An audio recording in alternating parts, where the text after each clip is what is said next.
(12장)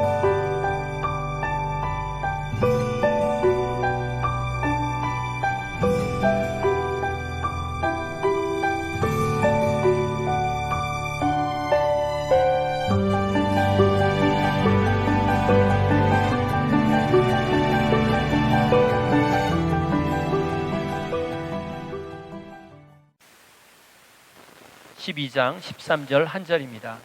우리 같이 한 목소리로 읽도록 하겠습니다. 앞에 화면을 보셔도 되고요. 전도서 12장 13절 시작. 이래 결국을 다 들었으니 하나님을 경외하고 그의 명령들을 지킬지어다. 이것이 모든 사람의 본분이니라. 아멘. 오늘은 나에 대한 하나님의 계획이다라는 그런 제목으로 성경 공부하듯이 좀 말씀을 같이 나누기로 원합니다. 오늘 전도서 말씀인데요. 하나님으로부터 인생 최고의 지혜를 선물로 받았던 솔로몬 왕이 인생 말년에 깊은 사색과 반성을 거쳐 나온 인생 철학이 바로 전도서의 말씀입니다. 솔로몬은 전도서의 시작을 뭐라고 얘기합니까? 헛되고 헛되며 헛되고 헛되니 모든 것이 헛되도다. 그만큼 부유와 모든 삶을 지혜롭게 살았던 그가 누릴 것, 인간이 누릴 것 모든 것들 다 누렸던 그가 마지막 말년에 고백하는 것이 헛되고 헛되고 헛되고 헛되니 모든 것이 다 헛되도다. 여기에서 이 헛되다라는 말은 히브리어 표현으로 헤벨이라는 단어입니다. 헤벨이라는 단어는 입김 또는 바람, 연기 같은 그런 말로 장작 피울 때 피어나는 그런 연기와 같은 것을 의미합니다. 연기는 우리 눈에 보이긴 하지만 잡힐 수가 없죠. 잡으려고 하면 그 연기는 손가락 사이에 빠져나가 버리고 잠시 후면 흔적도 없이 사라져 버리는 게 연기입니다. 전도서에서 헛되다는 말은 바로 인생이 그만큼 덧없음을 표현한 말씀인 것이라고 생각합니다. 우리 인생이 얼마나 빨리 지나가는지 모릅니다. 우리 드림팀 친구에게 가끔 물어보면 빨리 시간이 가서 어른이 됐으면 좋겠다라고 이야기를 합니다. 가끔 또 어르신들하고 같이 교제하다 보면 세월의 덧없음을 이야기하시면서 정말 빨리 지나가고 있다. 엄청 치앙마이는 더 빨리 지나가고 있는 것 같이 느껴진다라고 이야기하시는 분들이 많이 있습니다. 오늘 이 자리에 어르신들 많이 앉아 계시지만은 어느새 보니까 60이고 어느새 보니까 70이 넘었죠. 그렇지 않습니까? 붙잡으려고 해도 애써 잡을 수 없는 것이 연기 같은 것이 바로 우리네 인생이라고 생각합니다. 이러한 삶 속에서 과연 지혜로운 삶은 어떤 사람일까요? 우리 인생이 다하면 반드시 하나님 앞에 서게 된다라는 그 사실을 인식하는 사람이 지혜로운 사람이라고 생각합니다. 여러분, 우리가 인생 그 빠르게 가는 인생들 다 하고 나면 결국 하나님 앞에 서게 된다라는 것이, 이 사실을 인식하며 하루하루를 우리에게 주어진 인생들을 살아간다는 것은 굉장히 지혜롭게 살 수 있는 지혜를 얻을 수 있다는 것이죠. 하나님 없는 삶, 하나님 없이 사는 삶이야말로 이 세상에서 가장 무가치한 삶이고 공허한 삶이라고 이야기할 수 있습니다. 전도서 전체의 내용이 바로 하나님 없는 인생의 무의미함과 헛됨을 입증하고 있는 지혜서라고 할 수 있습니다. 그런데도 불구하고 오늘 교회에 출석하고 매주 설교를 들으면서 교회 생활을 충실히 하고 있는데도 불구하고 여전히 무가치하고 공허한 삶을 사는 사람들도 있다라는 것입니다. 늘 듣는 소리겠지만 하나님의 뜻과 무관하게 살아가는 사람들이 반드시 있다라는 거예요. 교회 다니는 사람들조차도 말씀과는 아무 상관없이 제 생각대로 욕심대로 사는 삶, 그 삶 자체가 바로 무가치한 삶이라고 이야기할 수 있습니다. 그래서 솔로몬은 모든 것이 다 헛되도다라고 이야기를 하고 있다는 거죠. 헛된 그 인생살이, 그것을 이야기하면서 마지막 결론을 뭐라고 마무리합니까?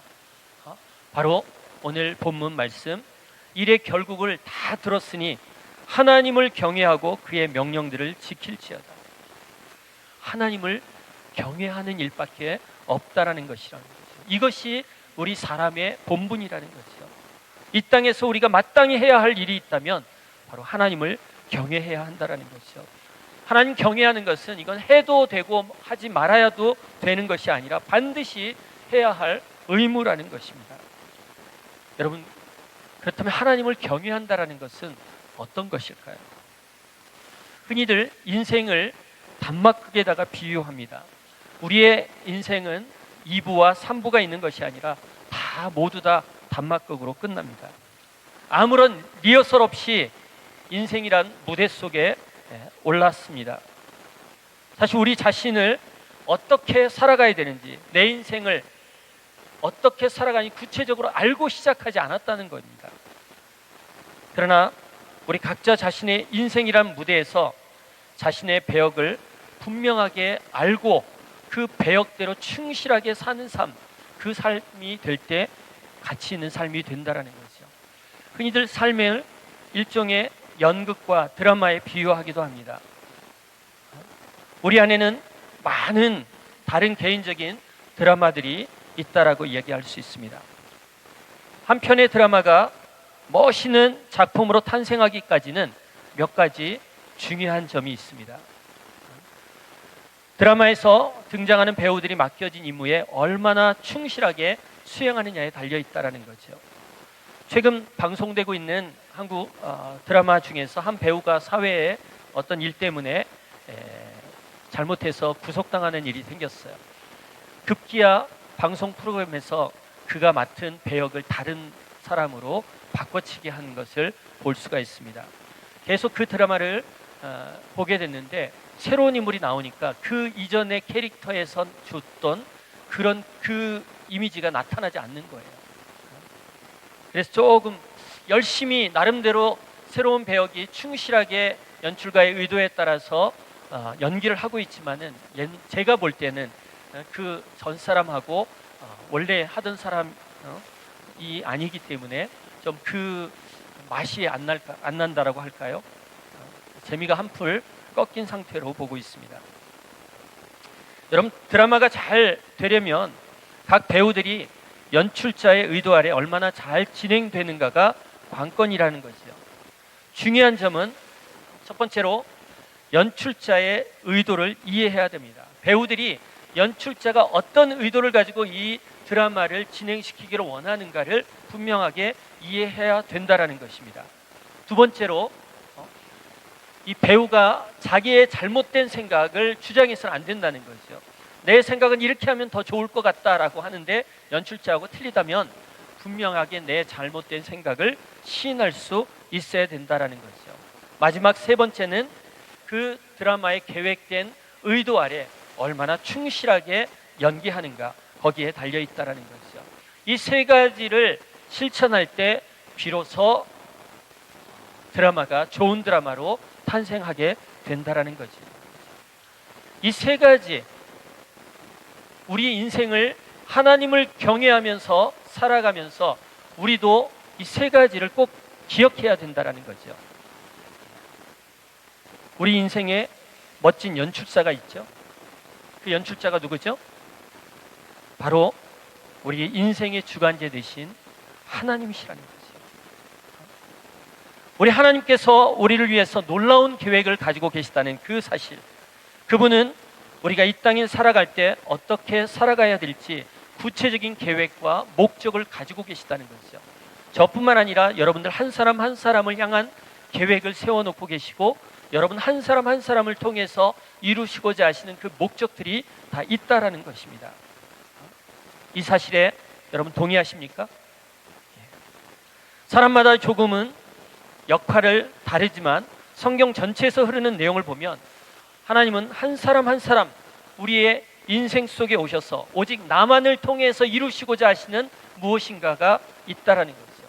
그 하나님의 그 선하신 계획들이 한 사람 한 사람한테 정해놓은 계획들이 있다는 것을 말씀하고 있다라는 것입니다.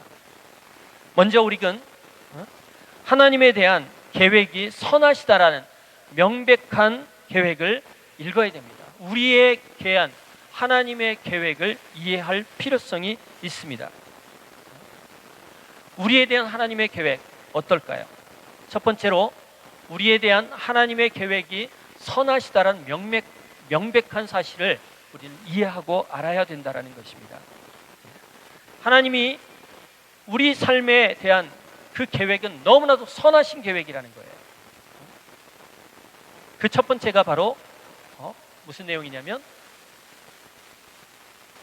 하나님은 우리를 보호하시고 우리의 필요를 채우시기를 원하신다라고 성경은 이야기하고 있다는 거죠. 빌립보서 4장 19절입니다. 우리 함께 같이 읽도록 하겠습니다. 시작. 나의 하나님이 그리스도 예수 안에서 영광 가운데 그 풍성한 대로 너희 모든 쓸 것을 채우시리라. 저는 이 말씀이 제게 주어진 것이 얼마나 감사한지 모릅니다. 정말 이 말씀대로 제가 필요할 때마다 공급하시는 하나님의 손길을 경험하는 것이 한두 번이 아닙니다. 아마도 저뿐만 아니라 여기 계신 모든 분들이 아마 이 말씀을 그대로 살아있는 말씀으로 여기고 삶 속에서 경험하고 있는 말씀이라고 생각합니다. 우리 주님은 우리의 필요를 공급하시고 채우시는 분입니다. 여러분들이 뭐가 필요한지 하나님 아시는 분이라는 거죠. 또 시편 138편 8절을 한번 보십시오. 우리 함께 같이 읽도록 하겠습니다. 시작. 여호와께서 나를 위하여 보상해 주시리이다. 여호와여 주의 인자하심이 영원하오니 주의 손으로 지으신 것을 버리지 마옵소서. 이 시편을 쓴 다윗은 하나님에 대해서 아주 자신만만했었습니다. 자신과 관계된 모든 것이 완전하실 분이라는 확신을 가지고 이 말씀을 하고 있다라는 거죠. 여호와께서 나를 위하여 보상해 주시리다 라고 이야기한다. 지금 성경은 이렇게 되어 있지만 옛날 성경은 이렇게 되어 있어요. 여호와께서 내게 관계된 것을 완전케 하실지라 라고 얘기했다라는 거죠. 나에게 관계되어 있는 모든 것들에 하나님은 완전하게 해주신다라는 거죠. 다윗은 이 고백을 하면서 하나님께서 자기에게 관계된 모든 것, 자기의 일들과 관계된 것들, 그것에 하나님 완전케 하시는 것을 분이시라는 것을 알고 주님과의 동행을 통해서 자신감 있게 동행할 수 있었다라는 것입니다. 한 구절 더 보겠습니다. 로마서 8장 32절입니다. 같이 읽습니다. 자기의 아들을 아끼지 아니하시고 우리 모든 사람을 위하여 내어주시니가 어찌 그 아들과 함께 모든 것을 우리에게 은사 주시지 않겠느냐. 지금 성경은 그 아들과 함께 모든 것을 우리에게 주지 않겠느냐라고 하지만 역시 개역 성경에서는 뭐라고 얘기하냐면 모든 것을 은사로 주지 않겠느냐. 은사로 주신다라는 것, 기프트, 선물로 주신다라는 거죠. 우리가 필요로 하는 것들을 하나님 선물로 그때그때 주신다고 하신다는 거죠. 하나님은 넉넉하게 우리에게 주시는 분이라는 거죠. 그래서 이 땅 가운데 충분히 하나님과 함께 한다면, 하나님 경외하는 삶이라면 우리는 필요들을 공급받으면서 살아갈 수 있는 존재라는 것입니다. 하나님은 당신들의 자녀들의 온갖 구하는 것이나 생각하는 것에 더 넘치도록 우리 자신들을 능히 하실 분이라고 성경은 이야기합니다. 우리 가운데서 역사하시는 능력대로 우리가 구하거나 생각하는 모든 것에 더 넘치도록 능히 하실 이라고 표현하고 있다는 거죠. 이 하나님이심을 우리는 믿고 있어야 된다는 거죠. 우리 하나님이 우리에게 이렇게 축복하시기 때문에 우리는 다른 사람들보다 더 복된 삶을 누릴 수 있는 것입니다. 창세기 12장 2절에 뭐라고 나왔습니까? 내가 너로 큰 민족을 이루고 내가 복을 주어 내 이름을 창대하게 하리니 너는 복이 되리라. 복이 될지어라. 우리로 하여금 세상 사람들에게 복을 흘러보내는 복의 통로가 되라, 복덩이가 되라 라고 이야기하고 있다는 거죠. 처음 성경은 복의 근원이 되라 라고 이야기를 하고 있어요. 이것이 바로 우리의 정체성이라는 것입니다. 이렇게 우리를 향한 하나님의 계획은 선으로 가득 차 있음을 우리는 찾아볼 수가 있습니다. 여러분 이 사실을 인정하십니까? 믿습니까? 아멘 소리가 적은 것 같아요. 우리에게 먼저 이것이 우리 생각 안에 자리 잡고 있어야 우리의 인생 가운데 떠오르는 많은 문제들을 해결할 수 있다는 것이죠. 여러분 기억했으면 좋겠어요. 하나님은 여러분들을 보호하시고 여러분들의 필요를 채우시고자 하신다라는 사실입니다. 두 번째입니다.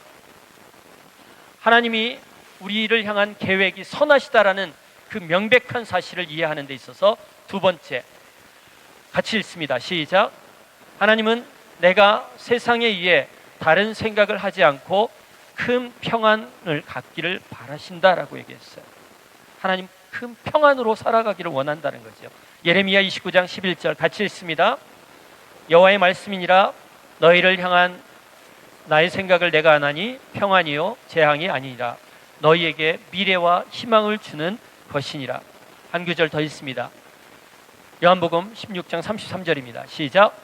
이것을 너희에게 이르는 것은 너희로 내 안에서 평안을 누리게 하려 함이라. 세상에서는 너희가 환난을 당하나 담대하라. 내가 세상을 이기었노라. 아멘.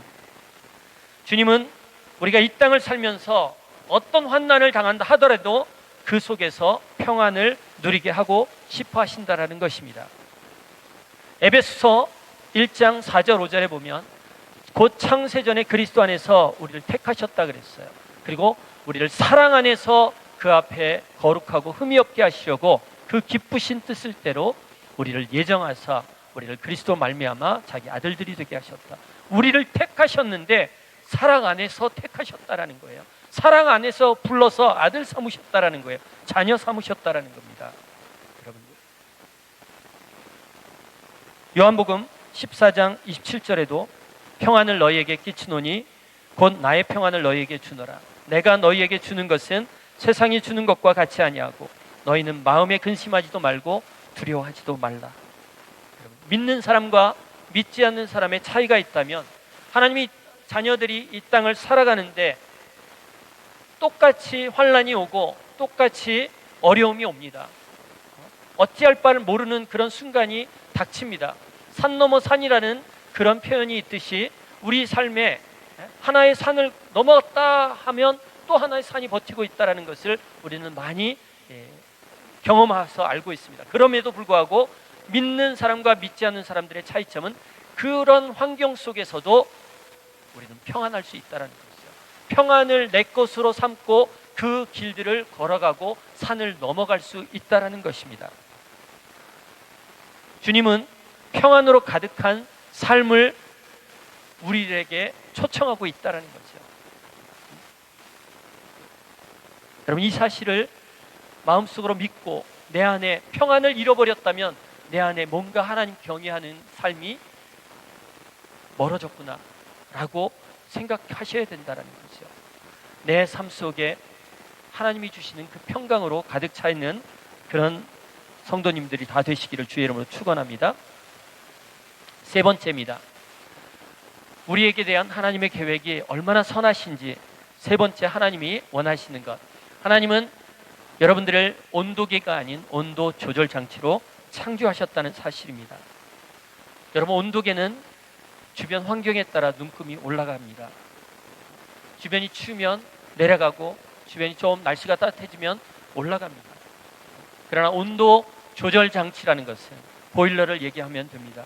여러분 온도 조절 장치 주변이 추우면 온도를 조금 더 높여 놓으면 그 주위가 다 그 온도에 맞춰서 따뜻해질 것입니다. 더우면 에어컨 온도를 낮추면 됩니다. 그러면 시원해집니다. 우리의 삶은 온도계와 같은 삶이 아니라는 것이죠. 우리의 정체성은 온도계가 아니라 온도 조절 장치로 하나님은 살아가기를 원하신다라는 것이죠. 이리 휩쓸리고 세상 풍파에 저리 휩쓸리는 그런 사람들이 아니라 이 세상을 변화시켜주는 사람들.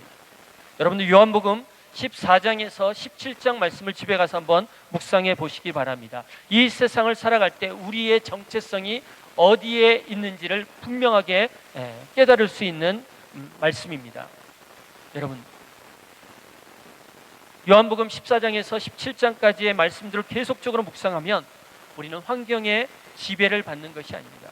금방도 조금 전에 읽었던 말씀처럼 너희가 세상에서 환난을 당하나 담대하라, 내가 세상을 이겼다라고 얘기했어요. 하나님이 이미 이겨놓은 그런 삶 속에서 우리를 이 땅 가운데 살아가게 하신다라는 거죠. 이 땅 가운데 선한 영향력을 끼치면서 살아간다라는 거죠. 한때 우리나라 선교단체에서 그리스도의 피로써 이 세계를 변화시키자라는 그런 구호를 부르짖을 때가 있었습니다. 정말 그 구호대로 우리 사회가 하나님의 커다란 부흥하심으로 운동이 일어나서 정말 부흥이 일어나는 것 같이 느껴질 때가 있었습니다. 그런데도 불구하고 안타깝게 우리의 현실은 어떤가요? 세상을 변화시키기보다는 결과적으로 세상으로부터 손가락질 당하고 냉대당하고 있는 현실을 경험하고 있는 것이 안타까운 우리들의 현실입니다. 하나님께서 우리의 정체를 분명하게 거룩한 온도 조절 장치로, 온도 조절계로 만드셨는데 우리들은 세상에 손가락질 당하고 있다는 것이죠. 이 세상이 춥고 더욱 냉정화갈 때 내 한 사람이 그곳에 있으면 따뜻한 인간미가 흐르고 얼어붙은 마음을 녹여줄 수 있는 그런 존재로 우리들을 만드셨다는 거죠.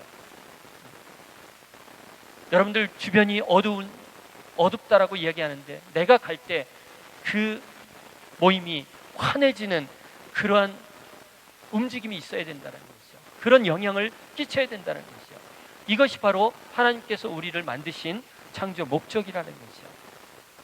여러분 절대 잊으셨으면 안 되기를 바랍니다. 우리는 온도 조절 장치로 창조하셨다는 사실. 마지막 네 번째는 하나님은 당신의 그분의 뜻을 선하시고 기뻐하시고 온전하시다는 것에 대해서 산 증거가 되길 바라신다라는 거예요. 하나님의 뜻이 선하시고 기뻐하시고 온전하시다는 그 사실을 여러분 입증해 주는 삶의 모습이 되어야 된다라는 거예요. 그러기 위해서는 우리에게 분별력이 필요합니다. 여러분 어떤 분별력입니까? 이 세상 가치관으로는 절대로 살 수 없습니다. 여러분 로마서 12장 1절에 너무나 잘하는 말씀이죠. 2절에 보면 너희는 이 세대를 본받지 말고 오직 마음을 새롭게 함으로 변화를 받아 하나님의 선하시고 기뻐하시고 온전하신 뜻이 무엇인지 분별하도록 하라라고 했어요. 분별하는 것은 1절에 너희 몸을 거룩한 산 제사로 드리는 영적 예배를 드릴 때 분별력이 우리 안에 와 있을 수 있다는 거죠. 이 세상을 본받지 말아야 돼. 이 세상 풍조를 본받지 말라라는 이야기입니다. 이 세상의 흐름에 따라서 그대로 그 가치관에 따라서 내 가치관을 맞춰서 휩쓸리지 말라라는 것입니다. 여러분 이 세상을 본받아서는 절대로 하나님의 뜻을 분별할 수 없다라는 사실들을 아셔야 합니다. 세상을 묵상하는 마음으로 하나님의 뜻을 분별하기 어렵다라는 것이죠. 특히 일상 삶 속에서 하나님이 기뻐하시는 살아있는 영적 예배를 삶 속에서 삶의 예배로 드리지 못한다면은 결국 우리는 하나님의 뜻을 놓치게 될 수 있다라는 것을 우리 명심해야 됩니다. 여러분 삶 속에서 그 영적인 거룩한 산 제사로 살아있는 제사로 주님 앞에 예배드리고 있는지요? 예배를 단순히 교회당 예배당에 가둬두지만 말았으면 좋겠어요. 하나님은 우리에게 요구하시는 것은 우리가 삶을 살 때 삶을 통해서 드리는 예배를 더 기뻐 받으시는 분이라는 거죠. 여러분들의 삶 속에서 정말 거룩히 구별되어진 예배로 산다면 그 자체가 예배가 된다면 그러면서 그 예배를 통해서 하나님을 경외하고 하나님을 마음에 두고 하나님의 얼굴을 구하면서 살고 있다면 여러분들의 삶 속에 들려지는 하나님의 말씀을 분별하기 시작된다는 거죠. 하나님의 말씀이 내 안에 분별될 때 내게 향한 하나님의 계획, 나를 통한 하나님의 약속, 그 말씀이 얼마나 선하고 또 기뻐하실 만한지 내 삶을 통해서 증거할 수 있게 된다는 것입니다. 여러분 이 네 가지 사실, 이 네 가지 사실이 바로 선하신 하나님의 계획들, 우리를 향해서 정말 선하시다라는 것을 알려주는 명백한 사실이라는 거죠. 교회 소풍에 초대받은 한 어린아이가 있었습니다. 그가 냉장고에 가서 만드는 방법을 알고 있었던 샌드위치 몇 가지 재료를 꺼내서 샌드위치를 만들었어요.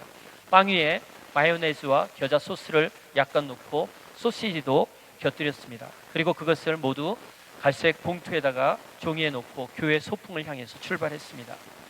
소년이 소풍 장소에 이르렀을 때 친절하고 나이가 지긋한 한 부인이 소년에게 다가와서 말합니다. 너 혼자인 것 같은데 우리 가족들이 가져온 것 참 많은데 우리는 내가 우리와 함께 하기를 바란다. 네가 좋다면 내가 가져온 것을 우리가 가져온 것과 함께 같이 놓고 우리와 함께 음식을 먹어도 괜찮단다. 이 말을 들은 어린아이는 그것에 대해서 잠시 동안 생각했습니다. 자신이 초대를 받아들이는 편이 좋을지 어떨지 알지 못했습니다. 여러분 알다시피 이 소년은 샌드위치를 너무나도 좋아했어요.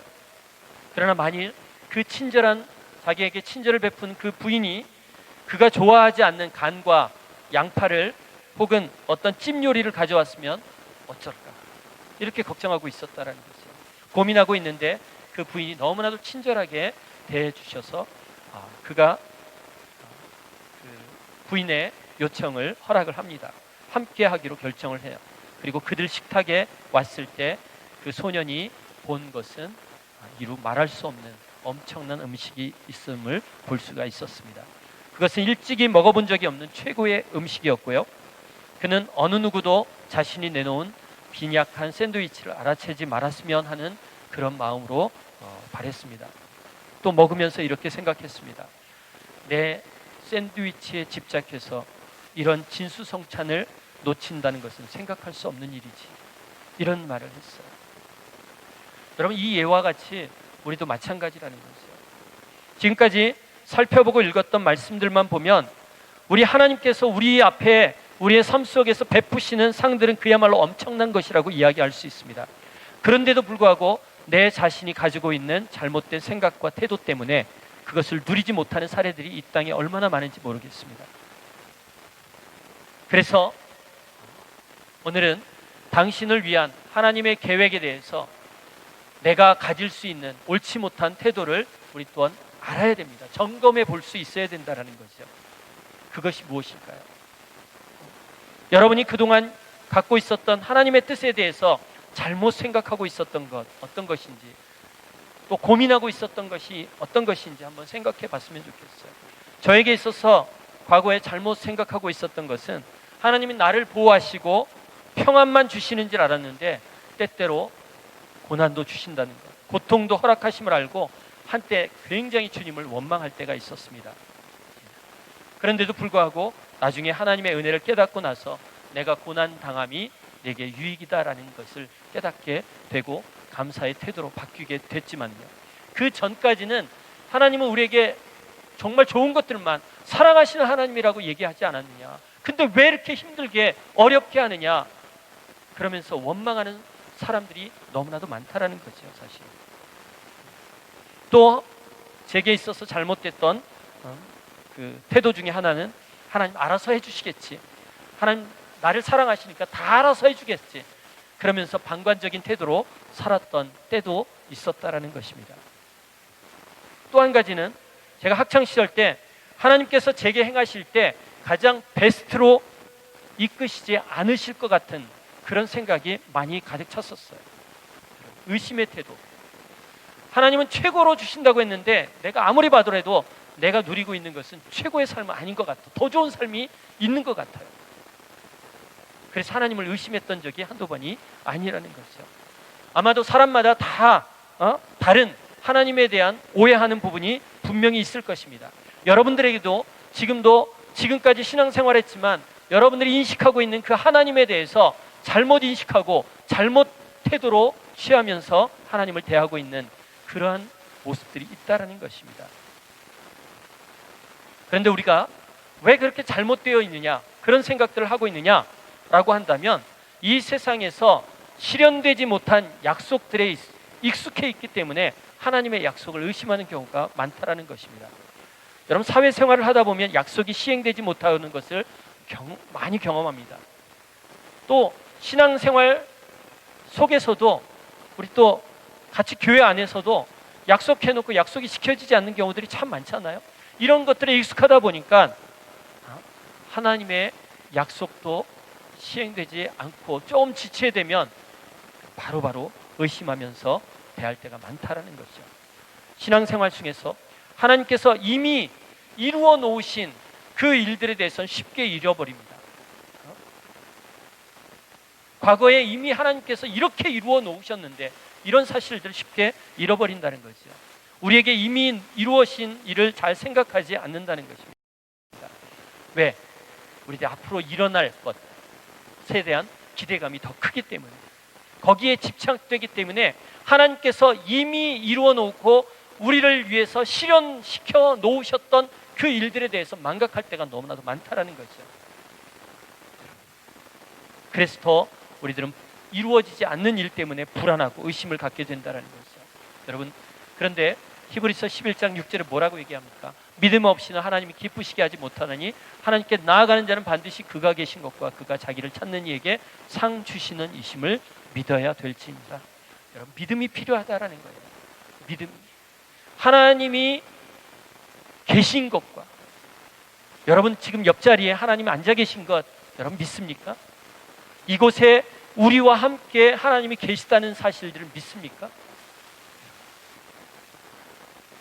여러분, 하나님이 내 옆에 살아 계시고 함께 계시다라는 것, 그리고 그분을 찾는 자들에게 하나님 상으로 베풀어 주신다는 이 사실에 대한 믿음이 없다면 우리들은 이루어지지 않는 그 일이, 그 약속이 아직 실현되지 않은 것이 많이 있다면 하나님에 대한 의심이 앞설 수가 있다라는 것입니다. 여러분, 우리에게 믿음이 필요합니다. 우리가 하나님 앞에 믿음을 이야기할 때 믿음은 흔히 신뢰와 순종이라고 얘기합니다. 살아계신 하나님에 대한, 하나님이시기 때문에 우리가 신뢰할 수 있다는 거죠. 그리고 그 하나님이 말씀하신 것에 대한 순종의 의지가 바로 믿음이라고 얘기했어요. 신뢰 플러스 순종이 바로 믿음이라는 거죠.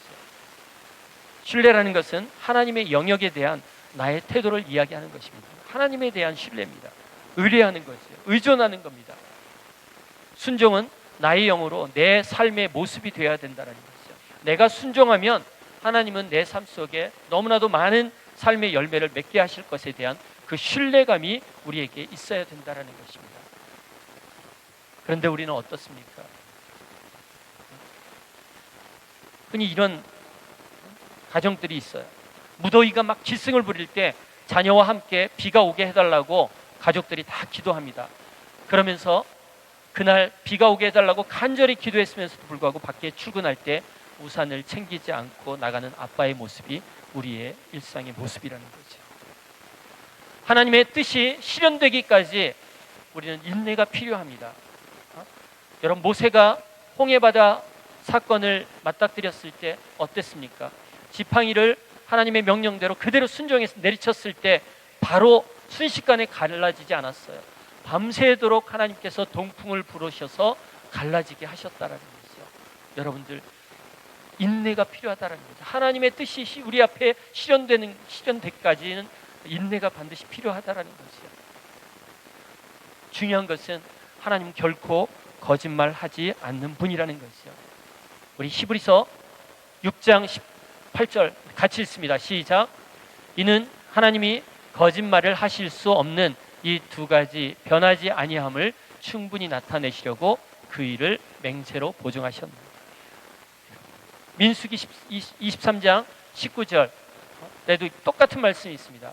하나님이 사람이 아니시니 거짓말을 아니하시고 인생이 아니시니 후회가 없으시도다. 어찌 그 말씀하신 바를 행하지 아니하시며 하신 말씀을 실행하지 않으시랴. 이 말씀에 대해서 아멘이라고 화답해야 됩니다. 여러분, 우리 하나님은 우리에게 약속하신 그것을 반드시 실행하시는 분이십니다. 반드시 지키시는 분이에요. 거짓말을 할 수 없는 분이라는 거죠. 그럼에도 불구하고 우리는 하나님에 대해서 굉장히 많이 제한된 견해를 가지고 있다라는 것입니다. 마태복음 7장 7절에서 11절 말씀에 뭐라고 얘기합니까? 구하라 그리하면 주실 것이요, 찾으라 그리하면 찾을 것이요, 문을 두드리라. 구하는 이마다 받을 것이고, 찾는 이가 찾아낼 것이고, 두드리는 이에게 열릴 것이다.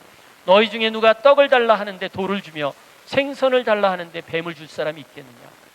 너희가 악한 자라도 좋은 것으로 자식에게 줄 알거든 하물며 하늘에 계신 너희 아버지께서 구하는 자에게 좋은 것으로 주지 아니하시겠느냐? 여러분, 이 말씀이 이해가 안 될 때가 있다라는 거죠. 혹시 내가 하나님께서 싫어하시는 걸 주시지 않을까 걱정할 때가 있다라는 거죠. 여러분, 저 그림 너무나 잘 표현된 그림 아닙니까? 뒤에서 아빠가 생선을 주려고 기다리고 있는데 혹시 뱀 아닌가 의심하고 있는 자식의 모습들. 사람들의 걱정거리의 유형을 보면 80%가 일어나지 않을 일에 대해서, 일어날 수 없는 일에 대해서 불안하고 걱정을 한다라고 얘기합니다. 또 12%는 자기와 상관없는 남에 대한 걱정들이라는 거예요. 오직 8%만 순수하게 자기에 대한 걱정이라는 거죠. 여러분들, 너무나도 많은 걱정들, 이 걱정들 속에 불안함과 하나님을 의심하는 그런 걱정들이 너무나도 많다라는 거죠. 하나님이 약속하셨다면 반드시 지킨다고 우리는 확신이 필요하다라는 거죠. 거기에 대한 믿음이 우리 안에 필요하다라는 겁니다. 또 한 가지, 우리가 많은 경우에 시험들을 잘못 생각하고 있는 경향이 있어요. 다니엘의 세 친구가 풀무불의 위험 앞에서 무엇이라고 고백합니까? 왕이시여, 우리가 섬기시는 하나님이 계시다면 우리를 맹렬히 타는 풀무불 가운데서 능히 건져내시겠고 왕의 손에서도 건져내시리다. 그렇게 하지 아니할지라도, 옛날 버전으로는 그리 아니하실지라도 왕이여, 우리가 왕들의 신을 섬기지 아니하고 왕이 세우신 금신상에 절하지도 아니할 줄 아옵소서라고 얘기했어요. 하나님의 계획은 시험을 통해서 우리를 더 풍부한 곳으로 들어가게 하시는 것임을 알아야 된다는 거죠. 하나님 결코 우리들 시험을 통해서 실족하게 만드시는 분이 아니라는 것을 우리는 알아야 됩니다. 여러분, 우리가 조그만 어려움을 당한다면 굉장히 하나님에 대해서 불신하고 두려워하고 원망할 때가 많이 있다라는 거죠. 어떤 어려움 속에서 하나님은 우리들을 건져내실 수 있는 그런 분이라는 거죠. 그리 아니하실지라도 나는 하나님을 신뢰하고 섬기겠습니다, 경외하겠습니다, 이러한 신앙 고백이 우리 안에 나와야 된다는 것입니다. 왜냐하면 나를 향한 하나님의 계획이 선하시기 때문입니다. 여러분, 믿습니까? 궁극적으로 하나님이 나를 향한 계획이 선하시기 때문에 어떤 시련 앞에서도 우리들을 건진받을 수 있다는 그 확신이 우리 안에 자리 잡게 된다는 것입니다. 시편 66편 8절에서 12절을 보면, 만민들아, 우리가 우리 하나님을 송축하며 그의 찬양 소리를 들리게 할지어다. 그는 우리 영혼을 살려두시고 우리의 실족함을 허락하지 아니하시는 주시리로다. 하나님이여, 주께서 우리를 시험하시되 우리를 단련하시기를 은을 단련함 같이 하셨으며 우리를 끌려 그물에 걸리게 하시며 어려운 짐을 우리의 허리에 메어두셨으며 또 사람들의 우리 머리를 타고 가게 하셨나이다. 우리가 불과 물을 통과하였더니 주께서 우리를 끊어내서 풍부한 곳에 들이셨다. 이게 하나님의 선하신 계획이다라는 거죠. 하나님의 계획은 시험을 통해서 더 풍성한 것, 더 풍부한 곳으로 경험하도록 우리를 만드신다라는 거예요. 우리가 실족해 있다라는 것을 허락하지 않는 분이라는 거죠. 저도 신앙생활하면서 굉장히 많이 실족할 때가 있었어요. 참 경제적으로 어렵고 힘든 그런 상황 속에서 그때 막 하나님 앞에 넋두리 하면서 울면 하나님 즉각 반응하시는 경우, 실족해서 하나님 앞에 막 울고 시작할 때 하나님은 바로 즉각적으로 반응 주실 때가 많이 있어요. 그걸 너무나도 경험해요. 근데 눈물을 흘려도 눈물이 나오지 않을 때가 있어요. 저도 답답할 때가 많아요. 참 눈물 한번 흘리고 나면 하나님 바로 응답하실 텐데, 이런 마음이 들 때가 있다라는 거죠. 여러분, 여러분들도 인생 가운데 시험을 통해서 하나님 더 풍성하게 누리신다라는 거죠. 자, 또 한 가지 우리의 잘못된 생각들이 있습니다. 우리가 우리의 먹을 것과 입을 것에 대해서 우리 자신의 필요들을 채우려고 너무나도 많이 애쓴다라는 것입니다. 마태복음 6장 24절에서 34절 쭉 읽어보면 뭐라고 얘기합니까? 먹을 것, 입을 것 너희들 걱정하지 말라라고 분명하게 얘기했어요. 그러면서 내일 일을 위하여 염려하지 말고 내일 일은 내일 염려할 것이요 한날 괴로움은 그날에 족한다라고 이야기를 했어요. 이 말씀을 근거로 우리들은 오늘 하루하루 최선을 다해서 열심히 살면 그만입니다. 여러분, 내게 주어진 그 삶들, 내일 걱정 내일 하고 걱정한다고 그 문제가 해결될 수 없다라는 거죠. 우리 걱정거리 하나님 앞에 올려드리고 정말 하나님이 채우시고 공급하시는 그 선하신 계획들을 우리는 경험했으면 좋겠습니다. 여러분, 영적인 면에서, 정신적인 면, 물질적인 면에서 우리에게 필요한 영역은 무엇인지 하나님이 먼저 다 알고 계신다는 거죠. 그렇기 때문에 우리에게 꼭 필요한 것, 나도 모르는 사이에 하나님이 더 좋은 것으로 우리에게 채우신다는 것입니다.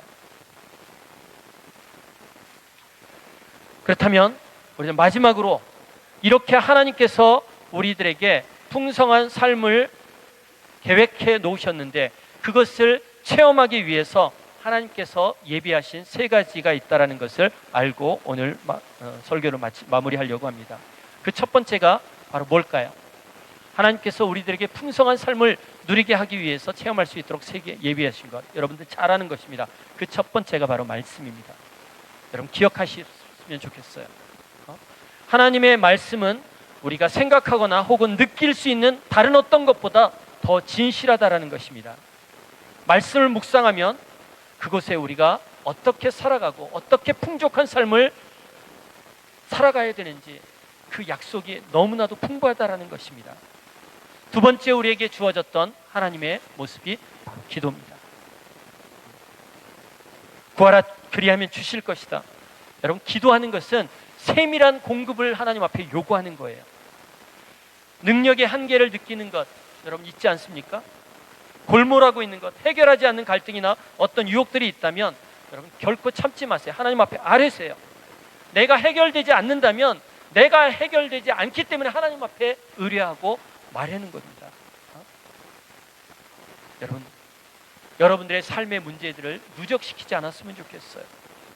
바로바로 처리했으면 좋겠어요. 그 처리할 수 있도록 하나님 우리에게 기도를 선물로 주셨다는 것입니다.